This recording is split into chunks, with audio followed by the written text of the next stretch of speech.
नमस्कार। जब आप किसी मंत्र का पुरुषचरण करते हैं या कोई अनुष्ठान करते हैं या फिर चंडी पाठ जैसे बड़े-बड़े अनुष्ठान करते हैं, तो आवरण पूजा आपके अनुष्ठान का एक मुख्य अंग होता है। मतलब जो पूरे विधान बताए गए हैं मंत्र को सिद्ध करने के लिए जब आप पुरुषचरण करने लगते हैं या फिर अगर आप चंडी पाठ करते हैं, खासकर नवरात्रि जैसे पर्व में, तो आवरण पूजा जो है वो बहुत इम्पॉर्टेंट पार्ट होती है। आवरण पूजा में हम उस मंत्र या फिर जैसे चंडी पाठ जिसको हम श्री दुर्गा सप्तशती भी कहते हैं, उनसे जुड़े सभी देवी देवताओं, शक्तियों, क्षेत्रपाल, उनके अस्त्र शस्त्र, वाहन इत्यादि की पूजा की जाती है। तो इसको आप इस तरह से समझिए कि आप अगर एक मंत्र को जागृत करने में लग गए हैं, उसका पुरुषचरण कर रहे हैं, उसका जप कर रहे हैं, उसकी ऊर्जा को आप अपने वातावरण में खुद में जागृत करने की कोशिश कर रहे हैं, या फिर अगर आप एक बड़ा अनुष्ठान कर रहे हैं जिसमें आप चंडी पाठ कर रहे हैं नवरात्रि में, तो जो ये ऊर्जा होती है, जो ये पूरी एनर्जीज आपके एनवायरनमेंट में बनने लगती हैं, उसमें आपके इष्ट देव के साथ साथ और भी बहुत सारी शक्तियां होती हैं जो एक्टिवेट होने लगती हैं, जागृत होने लगती हैं। जैसे कि अगर आप नवार्ण मंत्र का कर रहे हैं तो नवार्ण मंत्र में बहुत सारे देवी देवता समाहित हैं। उसी तरह से जैसे आप चंडी पाठ करते हैं या दुर्गा सप्तशती का पाठ कर रहे हैं, तो दुर्गा सप्तशती के पाठ में तो बहुत सारे और देवी देवताओं का समावेश होता है। अगर आप देखेंगे तो भगवती दुर्गा है ही कौन, भगवती दुर्गा में तो सभी देवताओं की शक्तियां हैं। तो आपको इसको इस तरह से समझना चाहिए कि भगवती दुर्गा के साथ साथ उनका एक पूरा परिवार चल रहा है।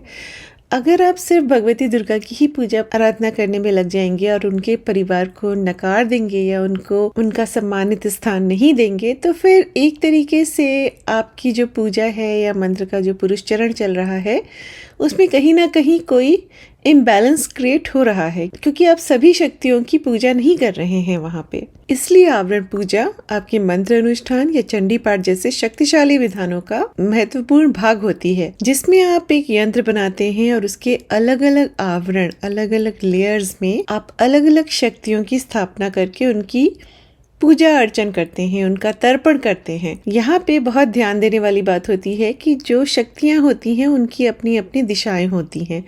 तो यंत्र में आपको ध्यान रखना पड़ेगा कि जो दिशाएं हैं आप उन्हीं दिशाओं में उन देवी देवताओं की, उन शक्तियों की पूजा अर्चना कर रहे हैं। तो आवरण पूजा जब आप करते हैं उसमें पूरे देव परिवार की आप पूजा करने के बाद उसके बाद फिर आप ध्यान करके मंत्र का जप या फिर चंडी पाठ को करना शुरू करते हैं। तो ये जो है ये पूरा क्रम बताया गया है हमारे शास्त्रों में। आप कोई भी मंत्र शास्त्र उठा के देखेंगे, शारदा तिलक देखिए, मंत्र महोदधि वगैरह देखिए, तो उसमें मंत्र पुरुषचरण और श्री दुर्गा सप्तशती पाठ का जो विधान बताया गया है, इवन देवी भागवत पुराण में जो श्री नारायण पाठ का विधान बता रहे हैं उसमें आवरण पूजा है, उसके बाद ध्यान और उसके बाद फिर आपका पाठ, ये सब आता है। और अगर आप श्री देवी भागवत पुराण देखते हैं तो उसके अंतिम जो गीता प्रेस से प्रकाशित है उसके अंतिम पृष्ठों पर, पन्नों पर आपको श्री दुर्गा सप्तशती का जो ये यंत्र है जिसके बारे में हम आज बात करेंगे, ये पूरा का पूरा आपको वहाँ पे मिल जाएगा। और उसमें कौन सी दिशा में कौन सी शक्तियाँ स्थापित होती हैं, कहाँ उनकी पूजा करनी है, ये वाला भी पूरा विधान बताया गया है। और मैं तो बोलती हूँ कि आवरण पूजा अपने आप में इतना सुंदर विधान है कि अगर आप इसको समझ समझ कर करना शुरू करते हैं तो आपको खुद में अनुभूति होने लगेगी कि आपका एक बहुत ही शक्तिशाली संबंध बनता जा रहा है आपके इष्ट के परिवार से। परिवार बहुत ज़रूरी होता है। आप खुद सोचिए, अगर आप अपने परिवार के साथ कहीं जा रहे हैं और जिनके यहाँ आप जा रहे हैं वो अगर सिर्फ आपको मान सम्मान दें, आपकी आप भगत करें और आपके परिवार को एक किनारे कर दें, आप खुद सोचिए आपको कैसा लगेगा। तो वही भाव लेके जब भी आप किसी मंत्र की साधना करिए या भगवती के चंडी पाठ की साधना करिए या उनका अनुष्ठान करिए, तो यही भाव रखिए कि बहुत सारी शक्तियाँ हैं जो इन चीज़ों से जागृत होने लगती हैं। हमें उन सभी का पूजन और तर्पण करना चाहिए। तो सबसे पहला क्वेश्चन है कि यंत्र किस तरह से बनाएं। तो यंत्र आप धातु पे बना सकते हैं, मेटल पे, जैसे सोना, चांदी, तांबा वगैरह, और इसको फिर आप बनवा सकते हैं, देख के आप किसी से भी मंत्र बनवा सकते हैं। दूसरा विधान बताया गया है कि भोजपत्र पे भी आप यंत्र बना सकते हैं। उसके लिए आप चांदी का कलम या कोई शुद्ध लकड़ी का, आम या अनार की लकड़ी का कलम कलम बना सकते हैं और उससे फिर आप अष्टगंध, रोली, कुमकुम, चंदन इत्यादि से आप यंत्र खुद बना सकते हैं भोजपत्र पर। भोजपत्र ना हो तो कोई स्वच्छ वस्त्र का भी विधान बताया गया है। शास्त्रों में लिखा है कि स्वच्छ वस्त्र भी आप ले सकते हैं, नहीं तो आप कागज पे भी बना लीजिए। बस उसको फिर बहुत संभाल के इसी तरह से रखिए कि जैसे आप अपनी पूजा की पुस्तकें रखते हैं, जैसे आपके पास श्री दुर्गा सप्तशती है, आप उसको संभाल के रखते हैं, उसी तरह से फिर ये यंत्र भी आपका एक जागृत यंत्र रहेगा जिसको आप अपना संभाल के रखिए। जब भी आपका आवरण पूजा करने का आपका मन करे, आपको इच्छा हो या आप कोई अनुष्ठान कर रहे हैं जिसमें आवरण पूजा करनी है श्री दुर्गा सप्तशती से संबंधित, आप यंत्र को अपना निकालिए और अच्छे से पूजा करके फिर अपना पाठ वगैरह करिए। तो इस तरह से आप कर सकते हैं। फिर पूजा कैसे करें? तो जब आप यंत्र अपने सामने रखेंगे तो आप एक पात्र भी रख सकते हैं साथ में। जिस दिशा में जो शक्तियां हैं उनके मंत्र के साथ आप उनकी पूजा करिए और थोड़ा सा अपनी एक अलग प्लेट में या कटोरी में आप अक्षत, पुष्प और थोड़ा सा गंध मिला के रख लीजिए। अपने हाथ में थोड़ा सा लीजिए, जिस भी देवता की आपको पूजा करनी है वहां पे छुआ के उनको, और जो पात्र आपने अलग से रखा हुआ है आप उसमें डाल दीजिए। तो इस तरह से पूजा अच्छे से संपन्न हो जाएगी आपकी। अब हम सीधे आवरण पे बात करते हैं, आवरण पूजा पे बात करते हैं दुर्गा सप्तशती की। आपको स्क्रीन पे अलग अलग आवरण दिखाई देंगे जिसमें से आपको समझ आ जाएगा कि पहला आवरण कौन सा है, दूसरा आवरण कौन सा है। जो मध्य पार्ट है, जो मध्य का बिंदु है, वहाँ पे हमारी मूल देवी बैठेंगी। तो वहाँ पे देवी का स्थान है और देवी का ध्यान हम उनके मूल मंत्र से करके, उनका मूल मंत्र नवार्ण मंत्र है, तो उनका ध्यान जो है हम मूल मंत्र से कर कर उनको वहाँ पे हमको पूजा करनी चाहिए। फिर पूर्व कोण में, पूर्व का जो कोना है, और कोना आप देख सकते हैं यहाँ पे जो डायग्राम है, जो यंत्र का जो डायग्राम बनाया गया है, इसमें सारी दिशाएं भी बताई गई हैं कि पूर्व कहाँ है, पश्चिम कहाँ है, उसी तरह से आग्नेय कोण कौन सा है, नैऋत्य कोण कौन सा है। तो ये सब आपको समझ आ जाएगा। जो स्क्वायर होता है उसको भूपुर बोलते हैं और इसके अंदर जो बीच में बिंदु है वो हमारी देवी हैं। तो वहाँ पे मूल मंत्र से उनका पूजन करना चाहिए। पूर्व कोण में माँ सरस्वती के साथ ब्रह्मा जी का, नैऋत्य कोण में माँ महालक्ष्मी के साथ विष्णु जी का, और वायव्य कोण में माँ उमा के साथ भगवान शिव का पूजन करना चाहिए। और ये आपको 1 2 3 4 5 6 नंबर्स जो हैं इस तरह से समझ आ जाएगा।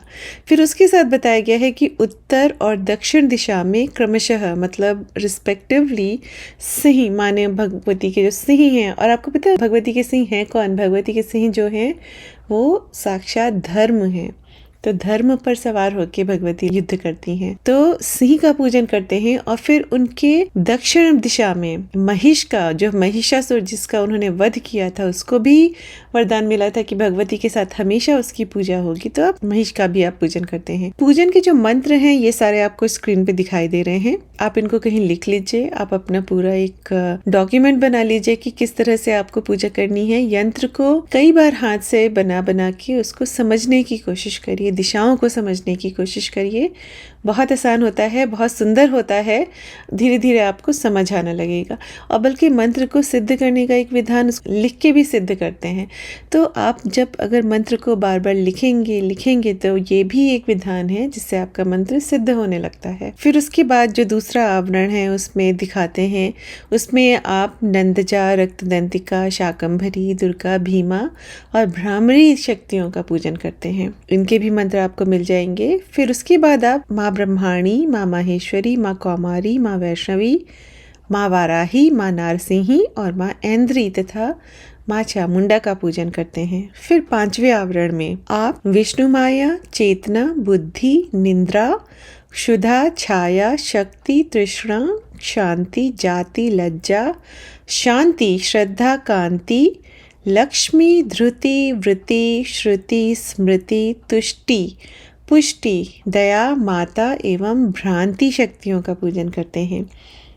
और फिर आपको दिखाई देंगे कि जो इस स्क्रीन पे आपको दिखाई दे रहे होंगे 1 2 3 4 नंबर्स, यहाँ पे आप गणेश, क्षेत्रपाल, बटुक और योगिनियों का पूजन करते हैं। तो अगर आप नंबर्स को देखेंगे ना, तो जो नाम दिए गए हैं जिस तरह से स्क्रीन पे, बहुत इजी हो जाएगा आपको समझना कि किस जगह किसकी पूजा, कौन सी शक्ति की पूजा हो रही है। और ये कोई रैंडम नंबर नहीं होते हैं, ये दिशाओं को ध्यान में रख के बनाए जाते हैं कि इस दिशा में इस शक्ति का पूजन करना चाहिए। और हर आवरण का पूजन करने के बाद फिर आप अपने हाथों में पुष्पांजलि लेकर बोलेंगे, मंत्र पढ़कर आप उसको चढ़ाएंगे देवी को, और उसके बाद फिर आप उस आवरण की पूजा की समाप्ति करें। और सबसे पहली बात जो होती है कि आवरण पूजा शुरू करने से पहले सबसे पहले आप हाथों में पुष्पांजलि लेकर, एक मंत्र दिया गया है जो डिस्क्रिप्शन में आपको मिलेगा, उससे आप पहले देवी की आज्ञा लेते हैं कि माँ भगवती, मैं आपकी आवरण पूजा शुरू करने जा रहा हूँ, आप मुझे आज्ञा दीजिए कि मैं पूजा को कर सकूं। और जो सबसे पहला आवरण हमने बताया था उसमें हम षडंग पूजा कर रहे हैं। तो कई तंत्र शास्त्रों में बताया गया है कि सबसे पहले आपको षडंग पूजा करने का विधान है। तो वो कौन कौन सी दिशाओं में होगा ये भी दिया हुआ है कि सबसे पहले आप ऐं हृदयाय नमः आग्नेय कोण में करेंगे, ह्रीं शीर्षे स्वाहा ईशान कोण में करेंगे, क्लीं शिखायै वषट इसको नैऋत्य कोण में करेंगे, और चामुंडायै कवचाय हुम ये वायव्य कोण में करेंगे। फिर विच्चे नेत्रत्रयाय वषट मध्य में करेंगे, और ऐं ह्रीं क्लीं चामुंडायै विच्चे अस्त्राय फट ये आप चतुर्दिक्षु में करेंगे। तो ये जो होता है ये आपका सबसे पहला आवरण होगा। फिर उसके बाद दूसरा जो होगा उसमें आप भगवती सरस्वती को ब्रह्मा जी के साथ, भगवती लक्ष्मी को विष्णु जी के साथ, और माँ गौरी को रुद्र जी के साथ करेंगे। फिर सिंह का और महिष का पूजन होगा। फिर जो हमारा छठा आवरण है उसमें हमने बताया था कि गणपति, क्षेत्रपाल, बटुक और योगिनियाँ। उसके बाद जो हमारा सातवां आवरण है इसमें हम इंद्र आदि दिक्पालों का पूजन कर रहे हैं। तो हमारे दिक्पाल कौन कौन से हैं? इंद्र, अग्नि, यम, निरति, वरुण, वायु, सोम, ईशान, ब्रह्मा और अनंत। अब यहाँ पे कई जगह सोम की जगह कुबेर जी का भी वर्णन दिया गया है कि कुबेर जी हैं। तो सोम या कुबेर दोनों का यहाँ पे कई बार विधान दिखाई देता है। और हर आवरण का, जैसे मैंने बताया था कि हर आवरण की समाप्ति पे आप पुष्पांजलि लेकर मूल मंत्र पढ़कर और फिर अभीष्ट सिद्धिम में देहि शरणागत वत्सले भक्तया समर्पये तुभ्यम सप्तमावरणार्चनम, इस तरह से, जैसे ये सप्तम आवरण के लिए था, सप्तम आवरण का इस तरह से मंत्र पढ़ा गया था, इस तरह से आप हर आवरण के लिए करेंगे। और उससे पहले आप मूल मंत्र बोलेंगे। तो मूल मंत्र आपका यहाँ पे नवाण मंत्र है, क्योंकि हम दुर्गा सप्तशती की बात कर रहे हैं। तो ऐं ह्रीं क्लीं चामुंडाय विच्चै अभीष्ट सिद्धिं मे देहि शरणागत वत्सले भक्तया समर्पये तुभ्यम सप्तमावरणार्चनम, ये आपका श्लोक पूरा हो जाएगा। और फिर आप पुष्पांजलि अर्पित कर देंगे। फिर जो आठवां आवरण है उसमें आप जो दिक्पाल थे हमारे, उनके आयुधों का, उनका भी पूजन करेंगे। आयुध का पूजन बोलते हैं भूपुर से बाहर करना चाहिए, लोकपालों का भूपुर से अंदर करना चाहिए। भूपुर माने हमारा स्क्वायर का जो एरिया है, लेकिन ये कई कई जगह आपको अलग अलग दिख सकता है। तो जो उनके आयुध हैं वो हैं वज्र, शक्ति, दंड, खड्ग, पाश, अंकुश, गदा, शूल, पद्म और चक्र। और फिर ये जो मंत्र दिए गए हैं, मंत्रों से आप पूजा करेंगे, एक एक मंत्र बोलेंगे और फिर उनको पुष्पांजलि देंगे और छुआ के आप अपने पात्र में डाल देंगे। और जब पूरा आवरण खत्म हो जाएगा तो फिर से आप पुष्पांजलि लेके मूल मंत्र बोल के फिर अष्टम आवरण के लिए जो मंत्र है उस हिसाब से बोल के आप अपना पुष्पांजलि को अर्पित कर देंगे। अब कई कई शास्त्रों में भगवती की सप्तशती का जो यंत्र है उसमें 8 भैरवों की पूजन का भी विधान मिलता है। तो जो भैरव हैं वो हैं असितांग, रुरु, चंड, क्रोध, उन्मत्त, कपाल, भीषण और संहार। इनके जो मंत्र हैं वो आपको डिस्क्रिप्शन में मिलेंगे, जैसे ओम ह्रीं असितांग भैरवाय नमः, ओम ह्रीं रुरु भैरवाय नमः, ओम ह्रीं चंड भैरवाय नमः, ओम ह्रीं क्रोध भैरवाय नमः, ओम ह्रीं उन्मत्त भैरवाय नमः, ओम ह्रीं कपाल भैरवाय नमः, ओम ह्रीं भीषण भैरवाय नमः, ओम ह्रीं संहार भैरवाय नमः। और आप जब पूरी पूजा ये कंप्लीट करेंगे ना, आप फैमिलियरिटी बनाइए सारी शक्तियों से। इस पूजा को आप इस तरह से करिए, उसके बाद फिर चंडी पाठ करिए या नवार्ण मंत्र का अनुष्ठान जो भी आपको करना है करिए, और फिर देखिए कि आपको सारी शक्तियों का सपोर्ट मिलना शुरू हो जाएगा। आप पूरे देव परिवार का मान सम्मान कर रहे हैं, उनकी पूजा कर रहे हैं। तो आप जब ये पूजा इस तरह से ख़त्म करके आप अपना उठेंगे, आपके मन में एक अजीब सी खुशी होगी और आपके अंदर एक शक्ति का संचार होगा। ये मेरा अपना अनुभव है कि कैसे, क्योंकि मैं लिखती हूँ, मैं लिखती बहुत हूँ आप लोगों के लिए, वीडियोस बनाने के लिए, कंटेंट क्रिएट करने के लिए। और ये भी एक भगवती ने अपने आप ही एक प्रेरणा दे दी है ना कि पढ़ो और बताओ। नहीं तो मेरा तो कोई इरादा ही नहीं था कि इस तरह से बनाने का या करने का। तो इस पूरे प्रोसेस में जब मैं लिखना शुरू करती हूँ, जब मैं यंत्र बनाती हूँ और मैं कई कई ड्राइंग्स बनाती हूँ, जब मैं यंत्र में डायरेक्शंस में हर एक में लिखना शुरू करती हूँ, एक वीडियो बनाने के लिए मैं एटलीस्ट उसको 10-15 बार तो मैं मन में बोलती हूँ उन्हीं शक्तियों का नाम और उनको लिखती हूँ। तो ये अपने आप में जो प्रोसेस होता है ना, ये ही मुझे बहुत चार्ज कर देता है। तो बहुत इंटेंसिटी एकदम से बढ़ जाती है सब चीज़ों की जब आप मन से लग के समझ के कि कौन है ये दिक्पाल हमारे, कैसे हर एक दिशाओं की रक्षा कर रहे हैं, कौन है ये भगवती की योगिनियाँ जो उनके साथ खड़ी होके युद्ध लड़ती हैं। जब आप उनके नाम पढ़ेंगे, जब आप उनके नाम लिखेंगे, जब आप यंत्र बना के उनकी पूजा करेंगे, आपको उन सभी का साथ मिलेगा, उन सभी का आशीर्वाद आपके साथ रहेगा, आपके क्षेत्र का रक्षण होगा, आपके घर का रक्षण होगा। दिक्पाल कौन है? ये जो हैं ये दिशाओं की रक्षा कर रहे हैं ना, तो फिर ये आपकी भी रक्षा करने लग जाएंगे। आप जब इनको नमन करोगे तो फिर उनका भी ध्यान आपकी तरफ जाएगा। तो ये सब चीजें शक्ति साधना में बहुत जरूरी होती हैं। आवरण पूजा, न्यास, ये सब जो चीजें होती हैं, फिर जप को समर्पित कर देना, क्षमा प्रार्थना, कवच धारण करना, अपने क्षेत्र का कीलन करना, और इसके साथ साथ और भी बहुत सारे विधान हैं जो आपको पता होने चाहिए। लेकिन कम से कम आवरण पूजा के बारे में आपको जरूर पता होना चाहिए, क्योंकि मंत्र पुरुष चरण का किसी भी मंत्र को सिद्ध करने में न्यास, ध्यान, आवरण पूजा, ये सब बहुत ज़रूरी चीज़ें होती हैं। फिर बोला गया है, कई तंत्र शास्त्रों में बताया गया है कि अष्टम आवरण का पूजन करने के बाद देवी के दक्षिण भाग में ब्रह्मा, विष्णु और रुद्र का फिर से पूजन करके नवे आवरण में देवी के 18 दिव्य अस्त्रों का पूजन का विधान है। मतलब यहाँ पे आप भगवती के अस्त्रों का भी पूजन कर रहे हैं। और ये कौन से हैं अस्त्र, ये भी सारा आपको डिस्क्रिप्शन में मिलेगा। वो जो अस्त्र के मंत्र हैं, मुझे पढ़ के ही इनको एक अलग सा रोमांच आने लगता है। उनके जो मंत्र हैं वो मैं आपको एक बार बताती हूँ। तो जो इनके मंत्र हैं, मैं बीज मंत्र पे नहीं जाऊंगी, मैं खाली आपको अस्त्रों के बताती हूँ। ओम अक्षमालायै नमः, ओम परशवे नमः, ओम गदायै नमः, ओम बाणाय नमः, ओम वज्राय नमः, ओम पद्मनाय नमः, ओम धनुषे नमः, ओम कुंडिकायै नमः, ओम दंडाय नमः, ओम शक्तये नमः, ओम खड्गाय नमः, ओम चर्माय नमः, ओम शंखाय नमः, ओम घंटायै नमः, ओम सुराभाजनायै नमः, ओम शूलाय नमः, ओम पाशाय नमः, ओम सुदर्शनाय नमः। तो ये जो हैं सब भगवती के दिव्य अस्त्र हैं। तो आप इनको भी पढ़िएगा डिस्क्रिप्शन में।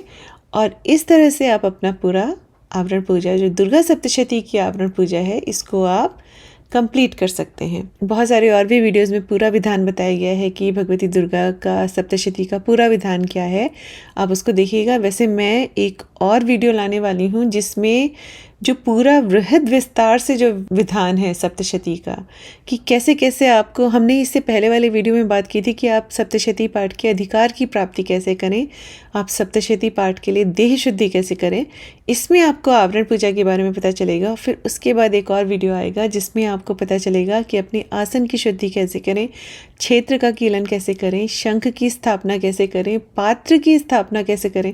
आपके पास जब सारे विधान होंगे ना, और आप पहली दूसरी बार जब करेंगे तो थोड़ा समय लगेगा, उसके बाद फिर आपको बहुत सुंदर लगने लगेगा ये सब करना। और इसमें ज़्यादा समय लगता भी नहीं है। पर आप ये सोचिए, आप एक ऐसा विधान कर रहे हो जो भगवती को सबसे प्रिय है, क्योंकि इस विधान को भगवती का प्रिय विधान बताया गया है कि इस तरह से अगर आप पूजा करते हो, इस तरह से आप उनकी चंडी का पाठ करते हो, और यही चीज़ें फिर आप नव चंडी में कर सकते हैं, शत चंडी में कर सकते हैं। चलिए मिलते हैं अगले वीडियो में। नमस्ते चंडिकाएं।